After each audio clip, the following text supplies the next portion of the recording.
Good morning, welcome back ज्ञान विविध channel. गति का चैप्टर है कक्षा 9 का 8वां, जिसके अंतर्गत हमने ग्राफ या प्रदर्शन से संबंधित जानकारी ले रहे थे। आज हमारा जो टॉपिक रहेगा वो रहेगा वेग समय ग्राफ। वेग के साथ में समय को लेकर के ग्राफ प्राप्त करना। इससे पहले हमने दूरी से संबंधित लिया था, जिसके अंदर हम चाल को देख रहे थे कि किस प्रकार से चाल में परिवर्तन हो रहा है, एक समान हो रहा है या समान समय अंतराल में असमान प्रकार से गति हो रही है। और अभी जो आज हम ले रहे हैं वो वेग समय ग्राफ है। इसमें भी समान रूप से त्वरित और असमान रूप से त्वरित गति जो होगी उसके अनुसार वेग समय ग्राफ हम लेने वाले हैं। वही हमारा मेथड क्या रहेगा, वो ग्राफ बनाना है। उस ग्राफ को बनाने के लिए एक तरफ हम क्या लेंगे x और दूसरी तरफ हम लेंगे y। ठीक है, इसके अंतर्गत हम क्या ले रहे हैं, समय और वेग को ले रहे हैं। समय वही हमारा नीचे रहेगा, इस प्रकार से हम समय को रखेंगे इधर, और किस में रहेगा, आवर में, यानी घंटे के अंदर रहेगा। वेग को हम किस में लेंगे, वेग हमारा इधर ऐसे रहेगा, जिसको हम क्या लेंगे, किलोमीटर प्रति आवर। ठीक है, यहाँ पर हम देखते हैं जो आपके बुक के अंतर्गत दिया हुआ है कि एक निश्चित समय अंतराल दिया हुआ है और निश्चित वेग दिया हुआ है, जिसके अंतर्गत हम देखेंगे कि 1 घंटा, 2 घंटा, 3 घंटा, 4 घंटा दिया हुआ है। इधर जो हमारा वेग है वो क्या दिया हुआ है, 10 किलोमीटर प्रति घंटा, फिर 20 किलोमीटर प्रति घंटा, 30 किलोमीटर प्रति घंटा और 40 किलोमीटर प्रति घंटा। एक निश्चित मान दिया हुआ है, 10-10 का अंतर दिया हुआ है, इधर 1 घंटे का अंतर दिया हुआ है। अब ऐसी स्थिति में सपोज कीजिए कोई वस्तु है, कोई कार है, वो कार का वेग है वो निश्चित है, वो क्या है, 40 किलोमीटर प्रति घंटा की रफ्तार से, यानी ये 40 है। 1 घंटे पर चलेगी तब भी इसकी स्पीड यही रहेगी, 2 घंटे पर आएगी तब भी ये रहेगी, 3 घंटे पर आएगी तब भी यही है और 4 घंटे पर भी यही है। कहने का मतलब कि ये जो ग्राफ प्राप्त हो रहा है वो कैसा आ रहा है, देखिएगा एक सीधी लाइन बन रही है, ये वाली सीधी रेखा नहीं है। अगर हम इस लाइन को देखें तो ये जो x है, कौन सा, OX वाला अक्ष है, इस अक्ष के समानांतर हमें एक रेखा प्राप्त हो रही है। क्यों हो रही है कि समय में तो बदलाव आ रहा है, 1 घंटे पर भी इसकी स्पीड यही है, 2 घंटे पर भी इसकी स्पीड यही है, 3 पर भी यही है और 4 पर भी इसकी स्पीड यही है। कहने का मतलब कि प्रत्येक 1 घंटे के अंदर इसकी स्पीड में कोई परिवर्तन नहीं आ रहा है, बिल्कुल इसकी फिक्स है। तो एक समान जो वेग है उससे से ये गाड़ी चल रही है, और ऐसी स्थिति में इस गाड़ी के विस्थापन से संबंधित जानकारी है, तो वो विस्थापन हमें कैसे प्राप्त होगा या किस प्रकार से हम उसको प्राप्त कर सकते हैं। उसके लिए जैसे हमें 1 घंटे से 4 घंटे के बीच की बात करते हैं, ये 1 घंटा हो गया और ये हमारा 4 घंटा। ठीक है, ऐसी स्थिति में यहाँ पर हम देखें A, B, C, D, ऐसे हमने पॉइंट डाल लिए, ये हमारे क्या हो गया, एक चतुर्भुज बन गया। ठीक है, इस चतुर्भुज में हम देखें कि A से B जो है या C से D है वो क्या है, हमें समय बता रहा है। इसको मैंने कह दिया T1 है और इसको कह दिया T2 है। C से A तक या D से B तक ये क्या है, विस्थापन है, इसको मैंने कह दिया S1 और इसको कह दिया S2। S1 S2 ये क्या है, हमारा वेग है, जो कि हमें विस्थापित स्थिति को बताएगा कि यहाँ से यहाँ तक इसका विस्थापन हो गया है। अब सपोज कीजिए कि ये जो वस्तु है जो समान गति से चल रही है, समान गति से चल रही है, समान गति से इसका वेग चल रहा है, तो ऐसी स्थिति में इसके द्वारा जो विस्थापन है उस विस्थापन को जब हम कैलकुलेट करेंगे, S विस्थापन S उसको कैलकुलेट करेंगे, तो इस जो चतुर्भुज है इसका जो क्षेत्रफल है वो हमें क्या बताएगा, इसका क्षेत्रफल हमें क्या बताएगा, उस कार्य का विस्थापन बताएगा। करने के लिए हमें क्या चाहिए, हमें एक फॉर्मूले की आवश्यकता है, और वो फॉर्मूला क्या है, हमारे इस चतुर्भुज से संबंधित है। यानी इस भुजा को इस भुजा से मल्टीप्लाई करें या इस भुजा को इस भुजा से मल्टीप्लाई करें तो हमारा क्या आ जाएगा, इस भाग का क्षेत्रफल आ जाएगा। इस एरिया ये जो भाग बना हुआ है, इस भाग का एरिया हमें प्राप्त हो जाएगा। एरिया हम कैलकुलेट कर लेंगे। तो इसके लिए हम क्या करें कि विस्थापन को जानना है, जिसको हम एस के द्वारा रिप्रेजेंट कर रहे हैं। इसको जानने के लिए हम क्या करेंगे, दो भुजाएं, इसको इससे मल्टीप्लाई करना, यानी इसके अंदर हम ये देख सकते हैं AC गुना CD कर सकते हैं या AB गुना BD कर सकते हैं, कोई भी करें, बिल्कुल दोनों स्थितियां समान है। ठीक है, तो हम क्या ले रहे हैं, AC गुना CD। ठीक है, AC गुना CD। AC जो है वो कितना है देखिएगा, 0 से 40 तक, तो क्या है इसका मान 40, किसमें है, किलोमीटर प्रति आवर। ठीक है, गुणा CD है वो कितना है, CD को हमने 1 से 4 है तो T2 माइनस T1 कर सकते हैं, T2 माइनस T1, ये क्या हो गया, T2 माइनस T1, किसमें है, आवर में, घंटे में है। एक घंटे से 4 घंटे के बीच की हमें कैलकुलेट करनी है, तो हमने क्या कर दिया, T2 माइनस T1 कर दिया। ठीक है, ये हमारी एक वैल्यू हो गई, ये हमारी दूसरी वैल्यू हो गई। ये आवर है, ये क्या है, ये इसके नीचे में किलोमीटर आवर है, ये आवर ये गुणा में है, ऊपर नीचे हो गए तो ये दोनों क्या हो गए, कट गए। अब अगर इस क्षेत्र से इसका विस्थापन हम देखें तो क्या आ जाएगा, 40 किलोमीटर T2 माइनस T1। ठीक है, ये हमारा क्या आ गया, इसका विस्थापन आ गया। T2 माइनस T1 भी कर सकते हैं। T2 का मान क्या है, 4 है, और T1 का मान क्या है, 1 है, तो 4 में से 1 3 से इसको मल्टीप्लाई कर सकते हैं, लेकिन हमें बुक के अंदर सिर्फ इतना दिया हुआ है, इसलिए हम इसको इतना रखेंगे। तो इसका क्षेत्रफल अगर हम देखें कि ये क्या है, चतुर्भुज है, इस चतुर्भुज के क्षेत्रफल के बराबर क्या आ गया, इसका विस्थापन आ गया। इस प्रकार से हम इसको कैलकुलेट कर सकते हैं। कब, जब एक समान चाल से गतिमान कार एक समान चाल से गतिमान कार का या किसी वस्तु का वेग, दूरी, ग्राफ, जिसको हम प्राप्त कर सकते हैं। ठीक है, इस प्रकार से हमें ये ग्राफ प्राप्त होता है। ये बात तो होगी हमारी कब, जब स्पीड 1 बनी हुई, 40 किलोमीटर प्रति घंटा, यानी एक चाल से चल रही है, समय बदल रहा है लेकिन इसकी चाल क्या है, बिल्कुल एक जैसी है। तो ऐसी स्थिति में इसका जो विस्थापन है वो हम इस प्रकार से ग्राफ के माध्यम से रिप्रेजेंट कर सकते हैं। दूसरी स्थिति हम लेंगे असमान रूप से। ठीक है, एक सारणी के माध्यम से हम देख सकते हैं, जो आपकी बुक में दिया हुआ है वो सारणी हम देखेंगे, वो सारणी के अनुसार हम इसको लेते हैं असमान चाल से। ठीक है, असमान, ये हमारा क्या है, दूसरे का दूसरा भाग है, बी वाला। सारणी में क्या दिया हुआ है, विभिन्न समय पर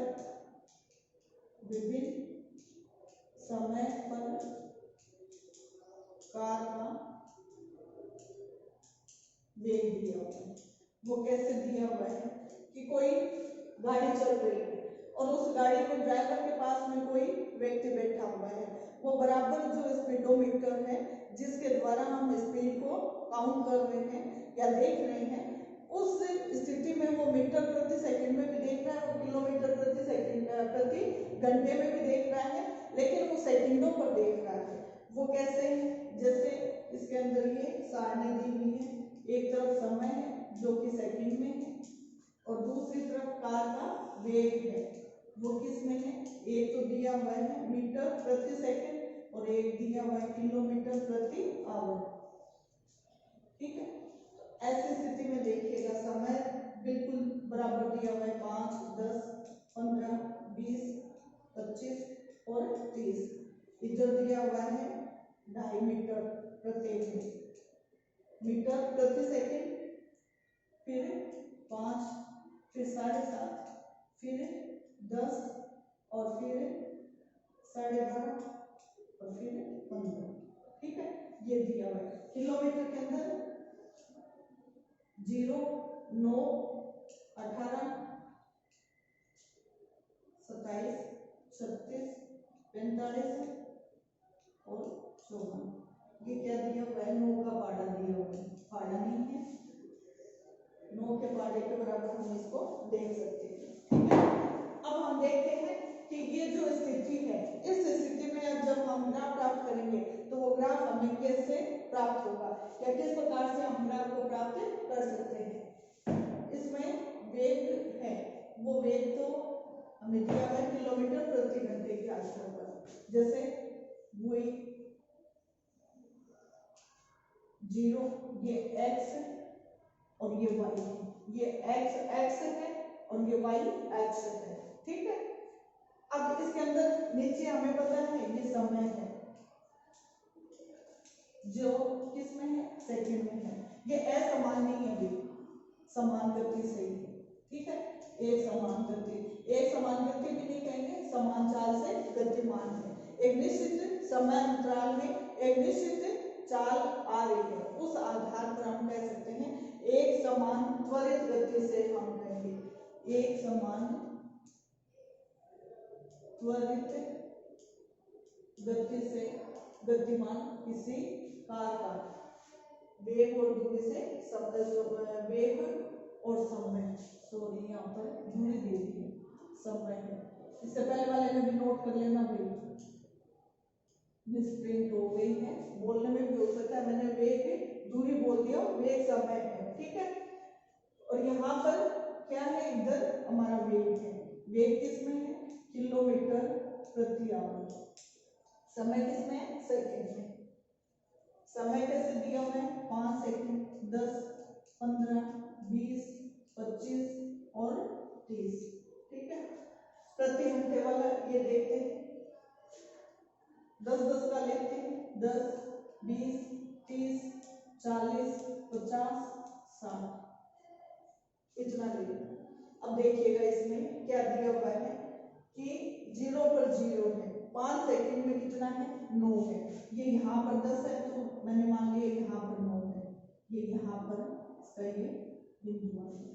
ठीक है, फिर दूसरी स्थिति 10 में कितना है? 18 है, ये 20 है और मान लिया यहाँ पर 18 है, तो ये कहाँ पर आ गया बिंदु? ये यहाँ पर आ गया। ठीक है, ये बिंदु यहाँ पर आ गया।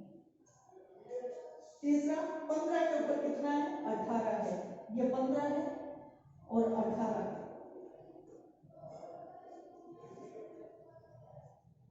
5 पर 9 था 18, 27 है, सॉरी 27, ये 15 है, 15 पर ये मान लिया 30 है, यहाँ पर मैंने मान लिया ये 27 है, इस पर है 15। ठीक है, फिर 20 के ऊपर 36 है, ये 20 हो गया, 36 कहाँ पर मानेंगे? ये 40 है तो लगभग यहाँ पर हमने 36 मान लिया। ठीक है, ये यहाँ पर 36 मान लिया। फिर 25 पर 45 है, ये 50 है, बिल्कुल यहाँ पर,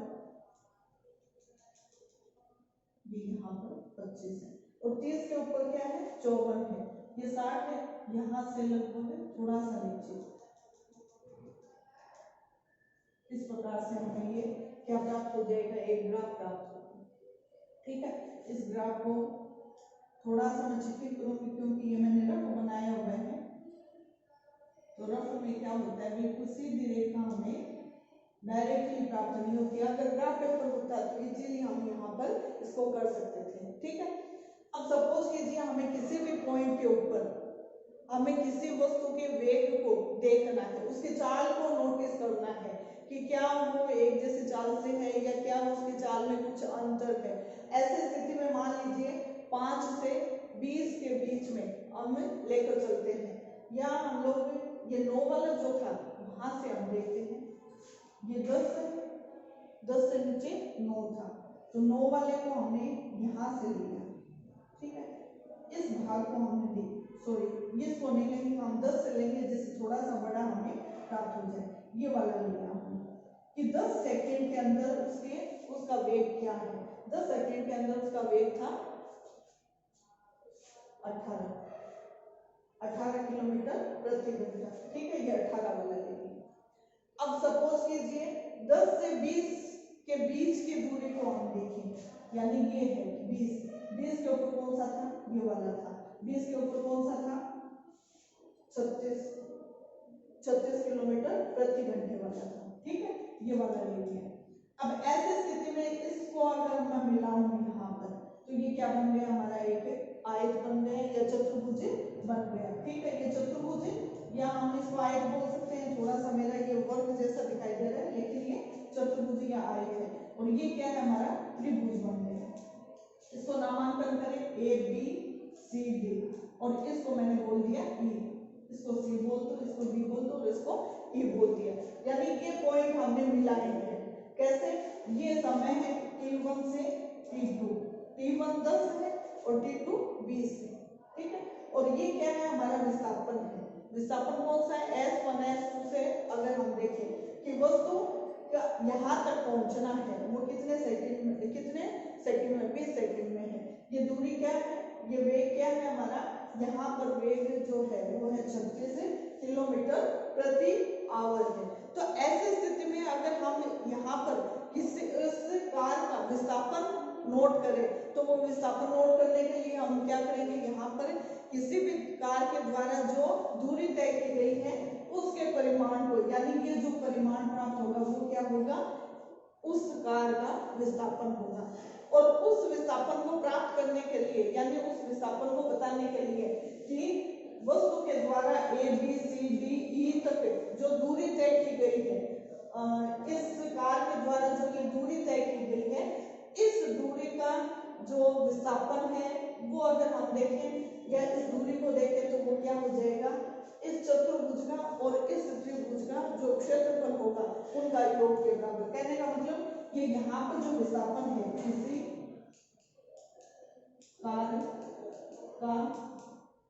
कार द्वारा तय की गई दूरी, जिसको हम क्या कहेंगे, विस्थापन, क्योंकि ये विस्थापन का एक परिमाण है, विस्थापन जिसको S के द्वारा रिप्रेजेंट करेंगे वो क्या हो जाएगा, A B C D E का क्षेत्रफल। और वो क्षेत्रफल हम कैसे ज्ञात करेंगे, वो क्षेत्रफल हम ज्ञात करेंगे एक चतुर्भुज का क्षेत्रफल जो क्या है ए बी सी डी, ठीक है, और प्लस त्रिभुज का क्षेत्रफल, और वो क्या है, त्रिभुज कौन सा, ए बी ई, ठीक है। चतुर्भुज का क्षेत्रफल तो क्या हो जाएगा, ए बी गुना ए डी गुना ए डी कर सकते हैं या बी सी कर सकते हैं, बी सी कर दिए, ठीक है। ये तो क्या आ गया, इसका आ गया। त्रिभुज का क्षेत्रफल ज्ञात करने के लिए हमें क्या करना पड़ेगा, आधा ए डी गुना क्या आ जाएगा, डी ई, ठीक है, ये हमारा क्या हो जाएगा, इस S का मान आ जाएगा।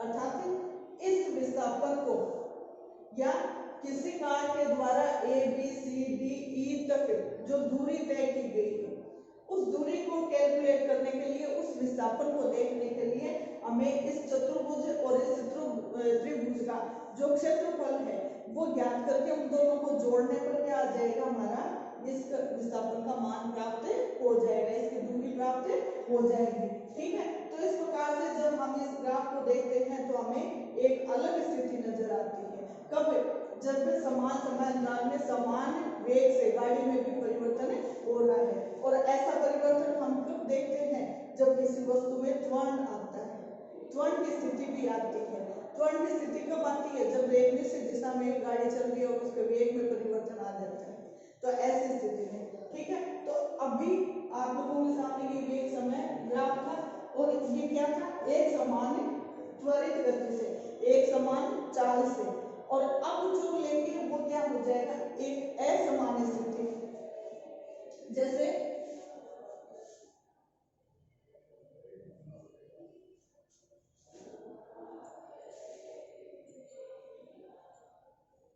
अभी हम देखते हैं असमान स्थिति, असमान वेग से या चाल से, असमान चाल से गतिमान वस्तु का वेग समय ग्राफ। इसको ज्ञात करने के लिए जैसे हम देखें कि कोई गाड़ी है और वो गाड़ी अब इसमें कुछ चार्ज तो नहीं दिया हुआ, लेकिन फिर भी मान लीजिए समय है, ये समय कोई सारणी नहीं दी हुई है, हम अपने हिसाब से देखते हैं। इधर ये समय है और इधर हम क्या ले रहे हैं, वेग ले रहे हैं। ये हमने प्रति आवर आवर में लिया और ये ले लिया किलोमीटर प्रति आवर में। इधर ये 0 से शुरू करते हैं, 1 2 3 4 और इधर लेते हैं 10 20 30 40 50। ठीक है, ये y एक्स है और ये x एक्स है। ठीक है, मान लिया वस्तु है विरामावस्था से प्रारंभ हुई, 1 घंटे पर जब वस्तु को देखा गया कि उसका जो स्पीडोमीटर है वो क्या माप दिखा रहा है, क्या उसके रीडिंग आ रही है। तो ऐसी स्थिति में देखा कि उसके ऊपर रीडिंग आ रही है 40 की, तो इसकी स्पीड क्या हो गई, 40 हो गई। ठीक है, 40 किलोमीटर प्रति घंटा। 2 घंटे में देखा, उसकी रीडिंग को नोट किया, तब पाया गया कि उसकी जो स्पीड थी, उसका जो वेग था वो क्या बता रहा है, स्पीडोमीटर बता रहा है 30 किलोमीटर प्रति घंटा। 30वें घंटे में नोट किया तो पता चला कि इसका जो वेग था वो क्या हो गया, इसकी जो चाल थी वो क्या हो गई, 20 किलोमीटर प्रति घंटे के वेग को दर्शा रही है। चौथे घंटे में देखा कि वो 10 हो गया। इसका मतलब अब हमें ग्राफ कैसे प्राप्त हो रहा है, नीचे गिरता हुआ। ठीक है, ये ऊपर नहीं जा रहा है, नीचे की तरफ आ रहा है, जो क्या बताएगा, समय के साथ वेग का जो परिवर्तन है वो क्या हो रहा है, कम हो रहा है। वेग का परिवर्तन कम घटता हुआ दिखाई दे रहा है। तो समय के साथ समय तो बढ़ रहा है लेकिन वेग क्या हो रहा है, कम हो रहा है। प्रति 1 घंटे में उसका वेग कम हो रहा है। दूसरी स्थिति ऐसी भी आ सकती है जिसके अंदर सपोज कीजिए ये इधर 1 2 3 4 5 घंटे लिए और इधर लिया 5 10 15 20 25 30। ठीक है, सपोज कीजिए वस्तु चलना प्रारंभ करती है 5 किलोमीटर। ये इधर क्या है, वेग है, किसमें है, वही किलोमीटर प्रति घंटे में है। ये क्या है, समय है, किसमें है, घंटे में। पहले घंटे में उसकी स्पीड है वो मान लिया 5 किलोमीटर प्रति घंटा, बहुत धीमी गति से। ठीक है, फिर दूसरे घंटे के अंदर देखा कि उसकी स्पीड जो है वो क्या आ गई, 25 किलोमीटर प्रति घंटे की आ गई। ठीक है, फिर तीसरे घंटे में देखा तो उसकी स्पीड क्या आ गई, 15 किलोमीटर प्रति घंटा। चौथे घंटे में देखा तो पाया कि वो 30 पर आ गई। ठीक है, फिर 5वें घंटे पर देखा तो पाया कि वो 10 किलोमीटर पर आ गई। पहले घंटे पर यानी यहां से शुरू किया, यहां पर आई, फिर ऐसे आई, फिर ऐसे आई और फिर इसका जो वेग है वो कैसे आ गया, घट गया। जब अलग अलग वेग से, अलग अलग चाल से कोई वस्तु गति कर रही है तो ऐसी स्थिति में समय के साथ में उसका जो ग्राफ प्राप्त होता है वो कहीं पर बढ़ता हुआ आएगा, कहीं पर वो घटता हुआ प्राप्त आएगा। ऐसी स्थिति में उसमें कोई निश्चितता के अनुसार ना तो वेग में वृद्धि हो रही है, ना ही कोई निश्चित कटौती हो रही है, कटौती हो रही है या घट रहा है। लेकिन ऐसे स्थिति में जो वेग और समय का ग्राफ हम नोटिस करते हैं तो इस प्रकार से कहीं से ये बढ़ता हुआ नजर आएगा तो कहीं से ये घटता हुआ है, समय के साथ घटता या बढ़ता रहता है। इसमें क्या था, एक निश्चित समय में घट रहा था, और इसमें क्या है, समय के साथ कभी बढ़ रहा है कभी घट रहा है। तो ये दोनों स्थितियां क्या है, असमान चाल से गतिमान वस्तु का वेग समय का ग्राफ है, जिसके अंदर ये दो प्रकार की कंडीशन हमें प्राप्त हो सकती है। ठीक है, तो ये इस प्रकार से ग्राफ हमें प्राप्त होता है। तो आज के लिए इतना